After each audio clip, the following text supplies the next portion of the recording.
ലോക്സഭാ തെരഞ്ഞെടുപ്പ് തീയതി മാർച്ച് 13-ന് ശേഷം പ്രഖ്യാപിക്കും. ഇതിന് മുന്നോടിയായി തെരഞ്ഞെടുപ്പ് കമ്മീഷന്റെ സംസ്ഥാന സന്ദർശനങ്ങൾ പുരോഗമിക്കുകയാണ്. നിർമ്മിത ബുദ്ധി കൂടി പ്രയോജനപ്പെടുത്തിയാകും ഇത്തവണത്തെ തെരഞ്ഞെടുപ്പ് നടക്കുക. കൂടുതൽ വിവരങ്ങളുമായി എസ് നന്ദഗോപൻ ചേർന്നുണ്ട്. നന്ദൻ, എങ്ങനെ നോക്കിക്കാണാം?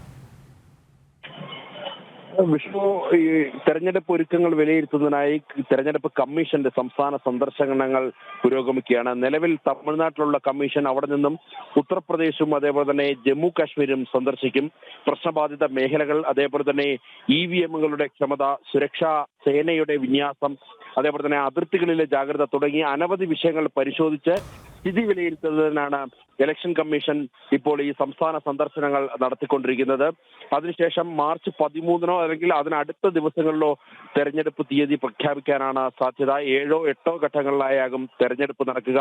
ആന്ധ്രാപ്രദേശ്, ഒഡീഷ, അതേപോലെ തന്നെ സിക്കിം, അരുണാചൽ പ്രദേശ് എന്നീ സംസ്ഥാനങ്ങളിൽ ലോക്സഭാ തെരഞ്ഞെടുപ്പിനൊപ്പം നിയമസഭാ തെരഞ്ഞെടുപ്പും നടക്കും. 96.88 കോടി ജനങ്ങളാണ് വരുന്ന ലോക്സഭാ തെരഞ്ഞെടുപ്പിൽ വോട്ട് ചെയ്യുവാൻ അർഹതയുള്ളത്. ഇതിൽ 1.85 കോടി കന്നി വോട്ടർമാരും ഉൾപ്പെടുന്നു. 2019-ലെ അപേക്ഷിച്ച് വോട്ടർമാരുടെ എണ്ണത്തിൽ 6% വർധനവുണ്ടെന്നാണ് തെരഞ്ഞെടുപ്പ് കമ്മീഷൻ വ്യക്തമാക്കിയത്. സ്വതന്ത്രവും അതേപോലെ തന്നെ നീതിയുക്തവുമായ തെരഞ്ഞെടുപ്പ് നടത്തുന്നതിനായി നിർമ്മിത ബുദ്ധി പ്രയോജനപ്പെടുത്തുമെന്നും ഇലക്ഷൻ കമ്മീഷൻ വ്യക്തമാക്കിയിട്ടുണ്ട്.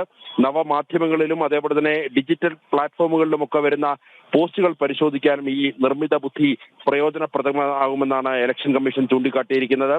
2019-ലെ തീയതികൾ പരിശോധിച്ചാൽ മാർച്ച് 10-നായിരുന്നു അന്ന് തെരഞ്ഞെടുപ്പ് തീയതി പ്രഖ്യാപിച്ചത്.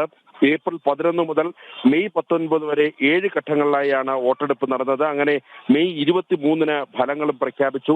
ഇതേ ഏതാണ്ട് സമാനമായ ഡേറ്റുകളിൽ തന്നെയാകും ഒരുപക്ഷെ തെരഞ്ഞെടുപ്പ് നടക്കുവാനുള്ള സാധ്യതകൾ. വിഷ്ണു, യെസ്, വ്യക്തമാണ്. ലോക്സഭാ തെരഞ്ഞെടുപ്പ് തീയതി മാർച്ച് 13-ന് ശേഷം പ്രഖ്യാപിക്കും. ഇതിന് മുന്നോടിയായി തെരഞ്ഞെടുപ്പ് കമ്മീഷന്റെ സംസ്ഥാന സന്ദർശനങ്ങൾ പുരോഗമിക്കുകയാണ്. നിർമ്മിത ബുദ്ധി കൂടി പ്രയോജനപ്പെടുത്തിയാകും ഇത്തവണത്തെ തെരഞ്ഞെടുപ്പ് നടക്കുക. എസ് നന്ദഗോപനാണ് വിശദമായ റിപ്പോർട്ടുകൾ പങ്കുവച്ചത്.